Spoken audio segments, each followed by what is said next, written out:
ቀጥሎ አቶ አቻሜለ ታምሩን ወደ መድረኩ ጋብዛለሁ። አቶ አቻሜለ ከአማራ ተጋድሎ ስንኝ ማቅረብ ይችላል።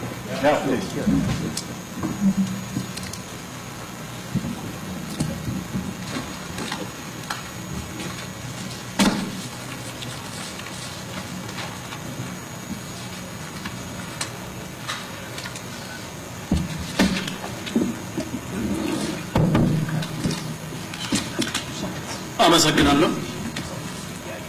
ቪዥን ኢትዮጵያ እንዳንድ የአማራ ድምጽ ወረቀት እንዳቀርብ ስለጋበዘኝ እጅግ አመሰግናለሁ።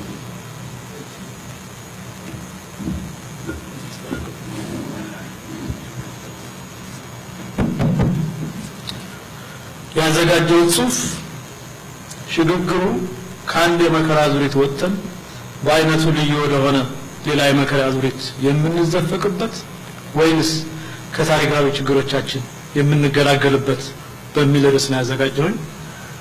የወረቀት ወድቃ በምትገኘው ኢትዮጵያ የመጣንባቸው ያለፉት 42 የመከራ ዓመታት የት እንዳደረሱ በከፊል በመቃኘት ወደፊት እየታሰበ ባለው ሽግግር የመንግስት ለውጥ ብቻ ሳይሆን የሥርዓትም ለውጥ ይመጣ ዘንድ ልንመሰረትባቸው በሚገቡ መሰረታዊያን ፋንዳሜንታልስ ማለት ነው እና ሊካተቱ የሚገባቸው ቁም ነገሮች ምን መሆን እንዳለባቸው እንዳንድ የአማራ ድምጽ የሚሰማኝና የሚታየኝን የገለጽኩበት ነው።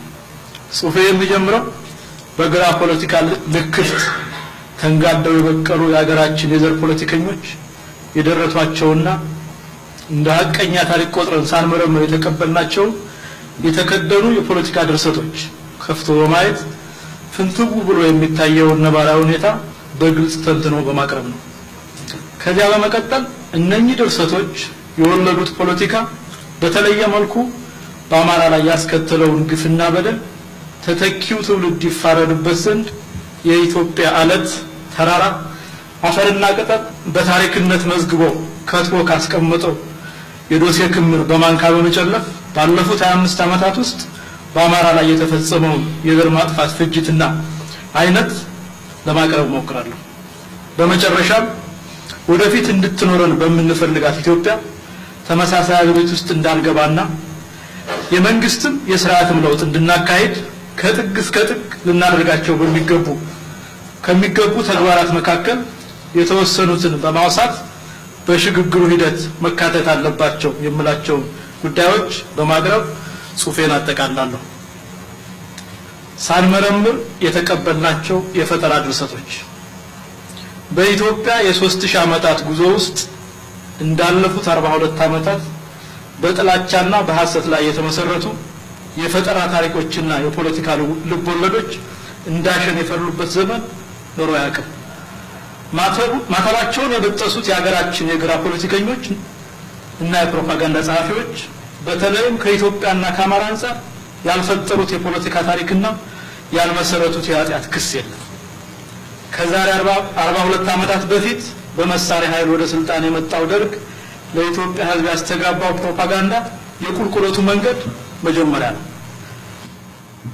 ለ17 ዓመታት ንጉሠ ነገሥት ቀዳማዊ ኃይለ ሥላሴ ላይ በተነዛው ፕሮፓጋንዳ ንጉሠ ነገሥቱ ካልጋ ወራሽነታቸው ጀምሮ ለ58 ዓመታት ሙሉ በስልጣን በቆዩበት ዘመን ውስጥ የኢትዮጵያን ሕዝብ መብት ገፈው ሲጨቁኑና ሲያሰቃዩ ከመኖር በስተቀር አንዳች ቁም ነገር ሰርተው እንደማያውቁ አዲስ የፖለቲካ ታሪክ ተደረሰ። በዚህ አዲስ ታሪክ አምሮ የተበረዘ አንድ ትውልድ ተፈጠረ።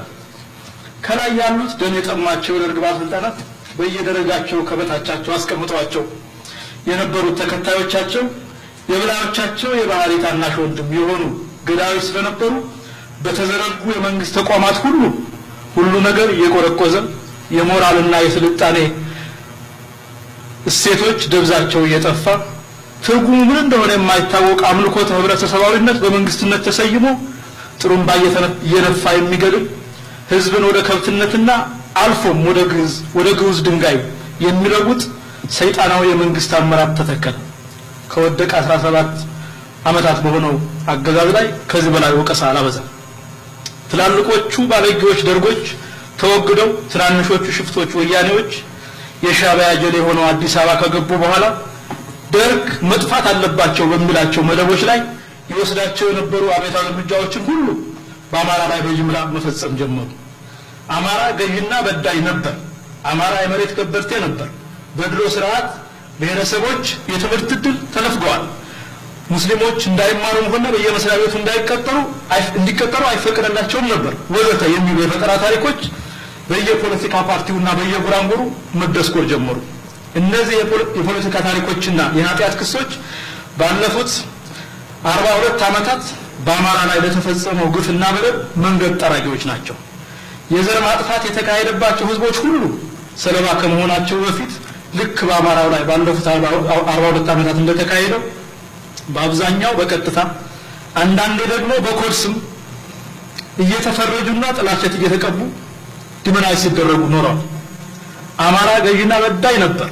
አማራ የመሬት ከበርቴ ነበር። የአማራ መንግስታት ብሔረሰቦችን የትምህርት ዕድል ነፍገዋል።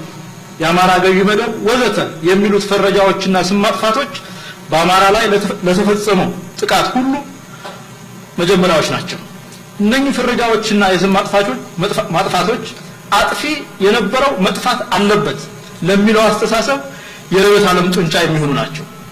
ወረድ ብዬ ከነኚህ ሳንመረምር ከተቀበልናቸው የፖለቲካ ታሪኮችና የኃጢአት ክሶች መካከል የተወሰኑትን በማንሳት ከታሪክ አኳያ እውነታው ምን እንደነበር ማሳየት ፈልጋለሁ። አቶ ጁነዲን ሳዶ ሁላችሁም ታውቋቸዋላችሁ። ባለፈው ሳምንት ከተወዳጁ የኢሳት ጋዜጠኛ ከሲሳይ ጌና ጋር በኢሳት ቴሌቪዥን ቃለ ምልልስ ባደረጉበት ወቅት ባለፉት ስርዓቶች ኦሮሞ እንዳይማር ተደርጎ ነበር ሲሉ ተናግረዋል። ይህ አቶ ጁነዲን አስተያየት የኦነግም የርዕዮተ ዓለም መሰረት ነው። ብዙ ሰው የነኚህ ፍጹም የተሳሳተ ፕሮፓጋንዳ ሰለባ ስለሆነ እንደሆነ ባስብም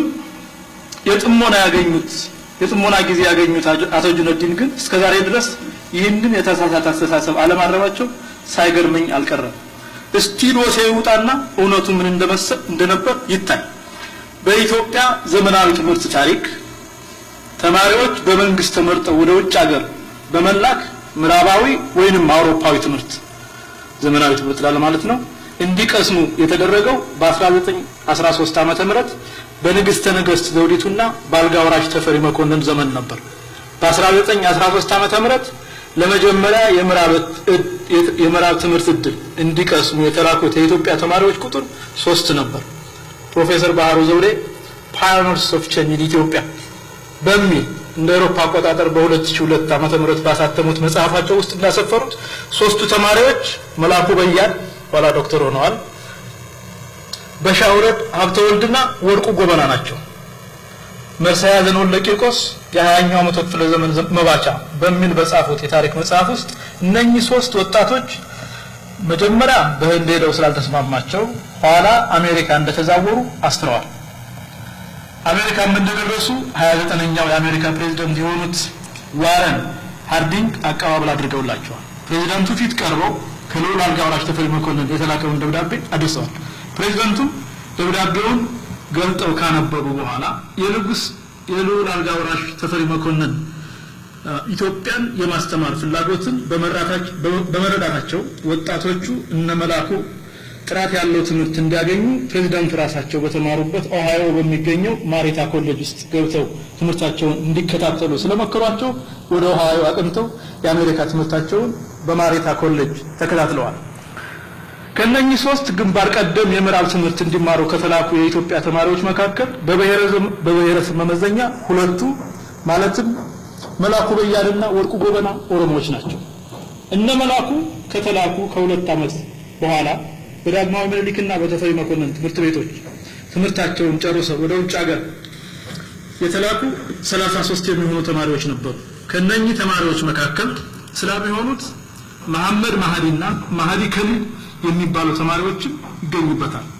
ከ33ቱ ተማሪዎች በብሔረሰብ መመዘኛ በቁጥር የሚልቁቱ ኦሮሞዎች ሲሆኑ ብዙ ሰው የሚያውቃቸው እነ ወልደ ኪዳን በያን፣ ወዳጆ ኢካ፣ ዮሐንስ ቦሩ፣ ገብረ ኢየሱስ ጉቱ፣ ተክለ ብርሃን ጉሩሙ፣ ገብረ ማርያም አመንቴና አበራ ደገፉ ይገኙበታል።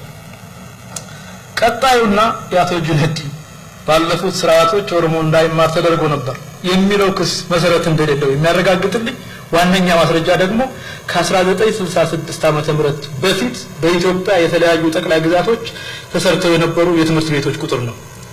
እነ መላኩ ከተላኩ ከ6 ዓመታት በኋላ በዳግማዊ ምኒልክና በተፈሪ መኮንን ትምህርት ቤቶች ትምህርታቸውን ከውጭ ሀገር ጨርሰው ወደ ሀገር ከተመለሱ 33 ተማሪዎች መካከል በተለያዩ ትምህርት ቤቶችና ከፍተኛ ተቋማት አስተማሪዎች ሆነው አገልግለዋል። ይህ ስህተት ይታረም ዘንድ አሃዛዊ መረጃ ማቅረብን ወድጃለሁ። የማቀርበው አሃዛዊ መረጃ ማንም ሰው የሚያውቀውና ኢትዮጵያ ካንትሪ ስተዲ በሚል በ1991 ዓመተ ምህረት ኮንግረስ ላይብራሪ ሪሰርች ዲቪዥን ያሳተመው ሃንድቡክ ሲሪየስ ገጽ 337 ላይ የተገኘ የጥናት ውጤት እንደሚከተለው አቀርባለሁ።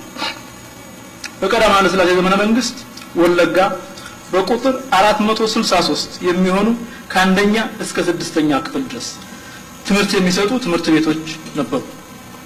በነፍጠኛው ስርዓት ተጠቃሚ ነበር የተባለው ጎጃም 135፣ ጎንደር 134፣ ወሎ 158 ከአንደኛ እስከ 6ኛ ክፍል ድረስ ትምህርት የሚሰጡ ትምህርት ቤቶች ነበሩ። ይህ ማለት በነፍጠኛው ስርዓት ተጠቃሚ ነበር በተባሉት በጎጃም በጎንደርና በወሎ በቀዳማዊ ኃይለ ሥላሴ ዘመነ መንግስት የተሰሩት ትምህርት ቤቶች በአንድ ላይ ተደምረው ወለጋ ብቻዋን ከነበሯት ጋር ተቀራራቢዎች ናቸው። ባለፉት ስርዓቶች ኦሮሞ እንዳይማር ተደርጎ ነበር በተባለበት በቀዳማዊ ኃይለ ሥላሴ ዘመነ መንግስት ሐረርጌ 214 ከአንደኛ እስከ 6ኛ ክፍል ድረስ ትምህርት የሚሰጡ ትምህርት ቤቶች ነበሯት። እንደ ወለጋ ሁሉ ሐረርጌ የነበሯት የአንደኛ ደረጃ ትምህርት ቤቶች በነፍጠኛው ስርዓት ተጠቃሚ ነበሩ ከተባሉት ከጎጃም ከጎንደርና ከወሎ በቁጥር ይልቃሉ። ዛሬ ኦሮሚያ በሚባለው ክልል ውስጥ ሸዋን ሳይጨምር ባለፉት ስርዓቶች ኦሮሞ አልተማረም በተባለበት ዘመን በቀዳማዊ ኃይለ ሥላሴ ዘመን መጨረሻ ማለት ነው 1180 ከአንደኛ እስከ 6ኛ ክፍል ድረስ ትምህርት የሚሰጡ ትምህርት ቤቶች ነበሩ። በነፍጠኛው ስርዓት አማራው ተጠቃሚ ነበር በተባለበት ዘመን ግን ዛሬ አማራ ክልል እየተባለ በሚጠራው አካባቢ ይሄም ሸዋን ሳይጨምር ነው በቀዳማዊ ኃይለ ሥላሴ ዘመን መጨረሻ በ66 477 ከአንደኛ እስከ 6ኛ ክፍል ድረስ ትምህርት የሚሰጡ ትምህርት ቤቶች ነበሩ። እንዲሁም ዛሬ ኦሮሚያ ክልል በሚባለው አካባቢ ሸዋን ሳይጨምር በአጠቃላይ 147 ከ7ኛ እስከ 8ኛ ክፍል ድረስ ትምህርት የሚሰጡ ትምህርት ቤቶች ነበሩ። አማራ በሚባለው ክልል ግን ከ7ኛ እስከ 8ኛ ክፍል ትምህርት ይሰጡ የነበሩ ትምህርት ቤቶች ቁጥር 58 ብቻ ነው። ከ9ኛ እስከ 12ኛ ክፍል ያለውንም ካየን ዛሬ ኦሮሚያ በሚባለው ክልል ውስጥ ይሄም ሸዋን ሳይጨምር ነው 26 ከ9ኛ እስከ 12ኛ ክፍል ድረስ ትምህርት የሚሰጡ ትምህርት ቤቶች ነበሩ። አማራ በሚባለው ክልል ውስጥ ግን ከ9ኛ እስከ 12ኛ ክፍል ትምህርት የሚሰጡ ትምህርት ቤቶች ቁጥር 11 ብቻ ነበር። ንጽጽሩን ከህዝብ ቁጥር ጋር የበለጠ ማመሳከር ይቻል ዘንድ መረጃው በተሰበሰበበት በ1976 ዓመተ ምህረት በተካሄደው የደርግ የቤትና የህዝብ ቆጠራ መሰረት የህዝብ ቁጥሩን ማቅረብ ተገቢ ነው።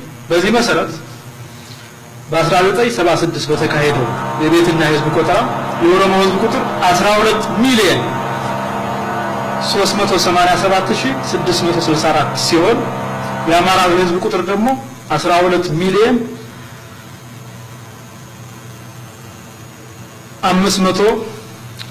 552050 ነበር። በዚህ ስሌት የኦሮሞ ህዝብ ከአማራ ህዝብ ቁጥር የሚበልጠው ከ320,000 ባነሰ ነው። ይታያችሁ እንግዲህ ትምህርት ቤት ገብቶ የስነ ምክንያት ሎጂክ ወይንም ህግጋትን የተማረ ማንም ሰው ከላይ ካቀረብኩት ተጨባጭ ማስረጃዎች ተነስቶ ባለፉት ስርዓቶች ኦሮሞ እንዳይማር ተደርጎ ነበር የሚለው ያሰው ጁነዲን አሳሰብ ሊገዛ አይችልም። ባለፉት 42 ዓመታት ፖለቲካ ሆኖ እዚህ ያደረሰን ይህና ተመሳሳይ የተሳሳቱ ክሶች የወለዱት የጥላቻ ፖለቲካ ነው። ይሁን ተብሎ የተፈጠረ ስህተት ለረጅም ዓመታት ተጋብተውና ተዋልደው በአንድነት አገር መስርተው የጋራ ዳር ድንበር ፈጥረው በጋራ ተቋማትን የገነቡትን ሁለት ህዝቦች ሰላማዊ ግንኙነት በማወቅ በአንድ ላይ መቆም የማይችሉ እሳትና ጭድ እንደሆኑ ተደርጎ ለማሳየት የተደረገበት ሁኔታ ሁሉ አለ።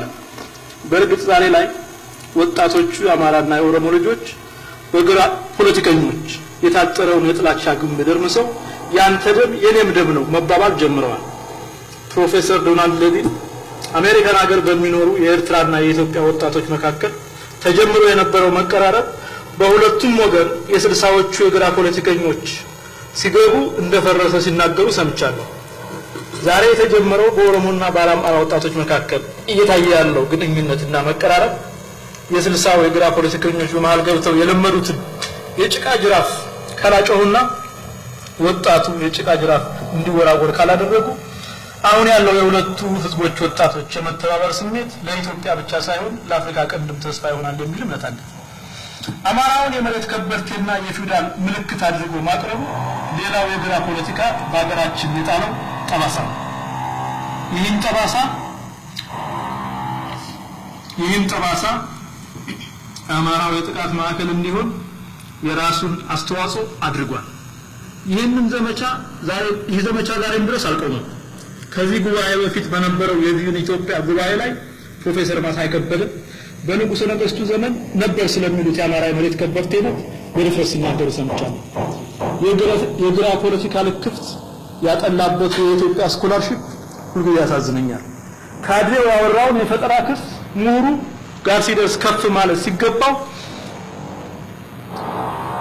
በምሁሩ ደረጃ እየተደጋገመ ሲቀርብ ይታያል። የካድሬው ፕሮፓጋንዳ ምሁሩ ጋር ሲደርስ የታሪክ ሰዎች እንደሚሉት history have records of names, dates, places and references to source በሚሉት ተፈትኖ ማለፍ ነበረበት። የአማራውን የመሬት ከበርቴነት ምልክት ተደርጎ የሚነዛውን የግራ ርዕዮተ ዓለም ፖለቲከኞች ከጻፉት በቀር መሬት ላይ የወረደ እውነት የለም። በቀዳማዊ ኃይለ ሥላሴ ዘመነ መንግስት የነበረው የባላባቶች የከበርቴነት ማዕረግ በብሔረሰብ ይመንዘር ከተባለ ፕሮፌሰር መሳይ ከበደ የደገሙት የወያኔና የሌሎች የግራ ፖለቲከኞች ፕሮፓጋንዳ አይቋጥም።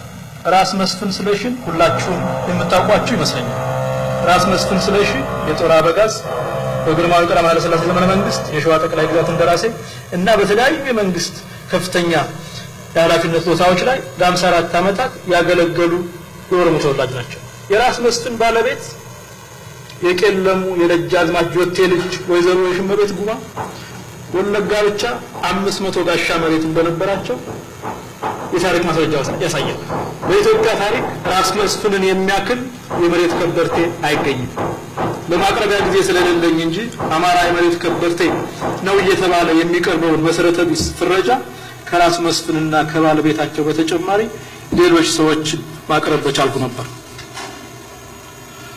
ፍላጎቴ ግቡን የመታውን የግራ ፖለቲከኞቹ እንጀላ ፍሬቢስነት ማሳየት ስለሆነ በራስ መስፍን እና በባለቤታቸው ልክ የመሬት ከበርቴ እንደሌለ በኢትዮጵያ ውስጥ ማሳየት ከተቻለ በቂ ማስረጃ ይመስለኛል።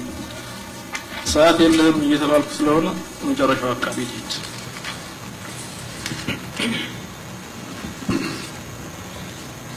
ሽግግሩ ምን መሆን ይገባዋል፣ ምን ምሰሶዎች ያስፈልጉታል የሚለውን ለማቀርባው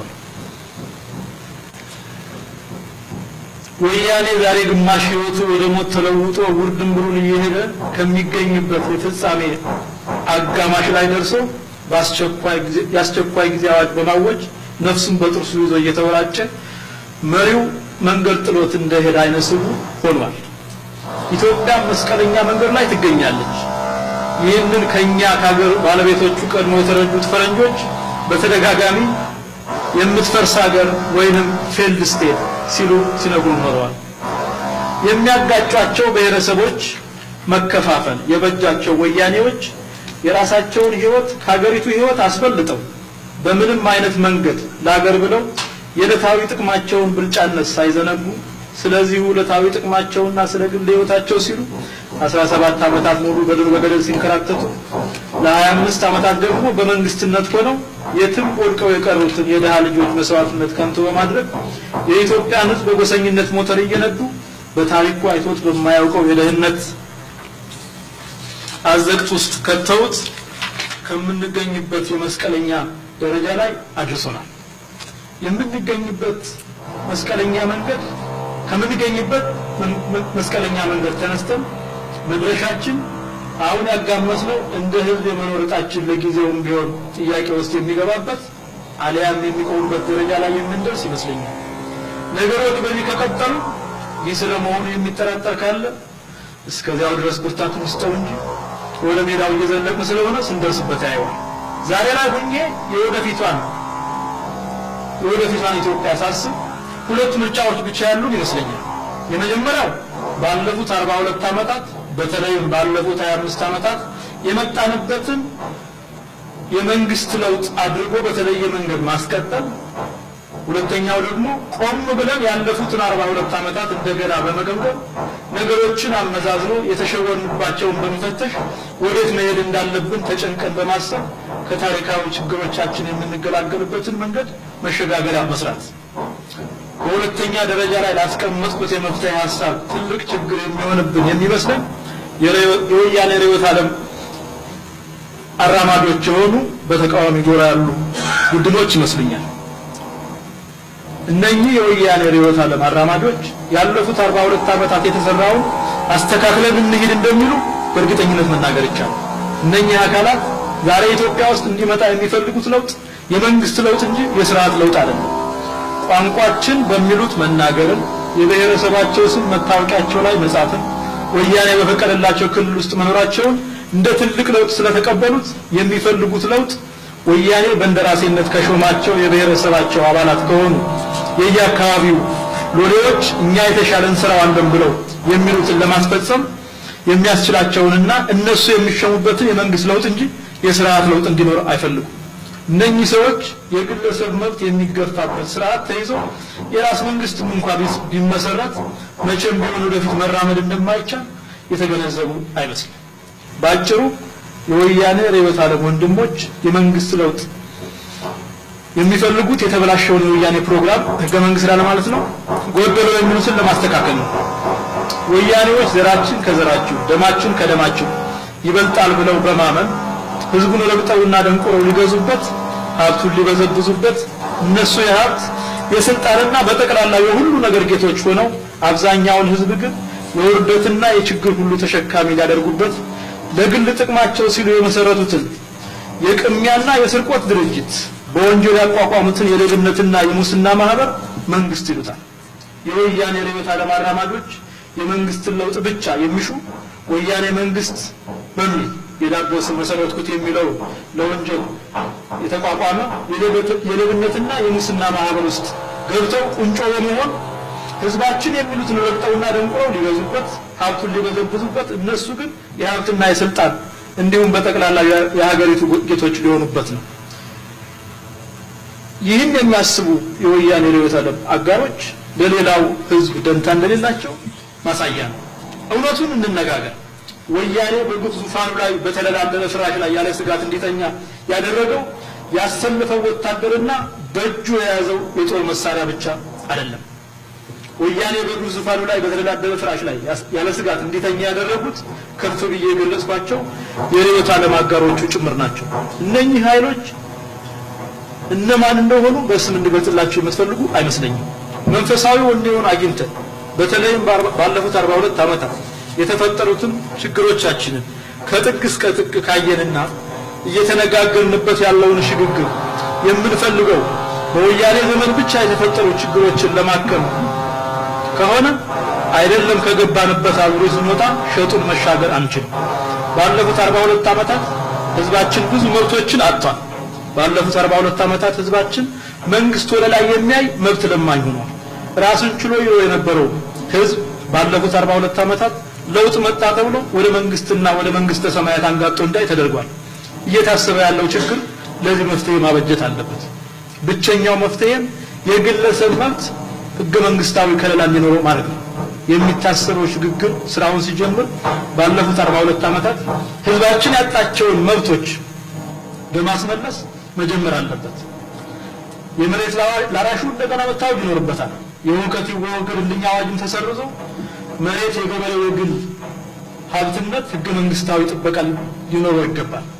መሬት ላራሹ እንደገና መታወጅ ያለበት ማንም ካድሬ እየመጣ ከመሬቱ እንዳይነቅለው። በንጉሱ ዘመን በገበሬው መሬት ላይ ጭሰኛውን አላልኩም ዝር የሚል አልነበረም። ዝር የሚል ቢኖር እንኳን ገበሬው መልስ የሚሰጠው ለአንድ ጭቃሹን ብቻ ነበር። ዛሬ ግን ጭሰኛው ገበሬ አላልኩም ቀበሌ፣ ወረዳ፣ ከፍተኛ ወዘተ በሚባሉ እልቆ ቢስ የካድሬ ሰንሰለቶች ሁሉ መልስና መላሾ መስጠት ግዴታ ሆኗል። ዛሬ የኢትዮጵያ አርሶ አደር ከገዛ መሬቱ አያት ቅድመ አያቱ ከተወለዱበት ርስቱ ላይ ልማታዊ ባለ ሀብት መጣ እየተባለ በካሬ 30 ብር ከሚሸጠው አንጡራ ሀብቱ ላይ በልማት ስም እየተፈናቀለ በካሬ 1 ብር እየተሰጠው ይባረራል። የኢትዮጵያውያን ሽምግልና ባለፉት 42 ዓመታት ከተነጠቀበት መመለስ መቻል አለበት። አቤ ጉበኛን ሁላችሁም ታውቁታላችሁ። የቀዳማዊ ኃይለ ሥላሴ መንግስት እንዳቤ ጉበኛ የቀዳማዊ ኃይለ ሥላሴ መንግስት እንዳቤ ጉበኛ የኮንን አልነበረም። አቤ ጉበኛ በቅርቡ የተነሳውን ፎቶ አግኝቼ ያየው ነበር። ታጣፊ ሽጉጡን ታጥቆ ጣና ዳር ሲጎማለን የአቤ ጉበኛን ፎቶ ላየ በዚያ ዘመን ያንን ነቃፊ ያን መብት ያን ድል ማግኘቱ ሊገረም ይችል ይሆናል። እነ እስክንድር ነጋ ወይም ተመስገን ደሳለኝ ሽጉጥ ታጥቀው አዲስ አበባ ሲዘዋወሩ ቢገኙ ኖሮ ከአሸባሪነት በተጨማሪ በአገር መክዳት ይከሰሱ ነበር። ልብ በሉ፣ ባለፉት 42 ዓመታት ህጋዊ የነበረው መሳሪያ መታጠቅ መብት ዘራይቱ ቢራንስ ዛሬ በአሸባሪነት የሚያስከስስ አደገኛ ወንጀል ሆኗል። እንደ አሜሪካኖቹ ሁሉ ከራሷ የታረቀች ኢትዮጵያ ህገ መንግስትም ቢሮ ኦፍ ራይትስ ያስፈልጉታል። ባጭሩ እየታሰበ ያለው ሽግግር ቢያንስ የተነጠቅናቸውን መሰረታዊ መብቶች ማስመለስ አለበት። ያለፉት 42 ዓመታት ያየናቸው መንግስታዊ ብልግናዎች እንዳይደገሙ የሽግግር መንግስት ከመመስረቱ በፊት ብዥታው መጥራት አለበት። ዛሬ ኢትዮጵያ ውስጥ ህገ መንግስት እየተባለ የሚጠቀሰው የወያኔ ፕሮግራም ነው። ይህ የወያኔ ፕሮግራም ያሸናፊ ወያኔ ሰነድ እንደመሆኑ መጠን ተቀዳሚ ተግባሩ የትግራይን የበላይነት ማንበር እንጂ የኢትዮጵያ ህዝቦች እኩልነት፣ ተጠቃሚነትና አንድነት ማረጋገጥ አይደለም። ሌላው ሽግግሩ ሊያተኩር የሚገባው በወያኔ ርዕዮተ ዓለም ተጋሪ የሆኑ ተቃዋሚዎች እንዲስተካከል የሚቀይሩት ህገ መንግስት እንዲወገድ ማድረግ ነው። በመጨረሻ የሚታሰበው ሽግግር እንዲፈጽማቸው የሚሻቸውን ጉዳዮች እንዳቀርብ ፍቀዱ። ሰዓት ከእርታ ጋር የሌሎችን እድል እየወሰዱ ነውና ሰዓቶችን ጨርሰዋል። 20 ደቂቃ ብያለሁ። የጊዜ እጥረት አለ። አሳጥረው በአንድ ደቂቃ ውስጥ 2 ደቂቃ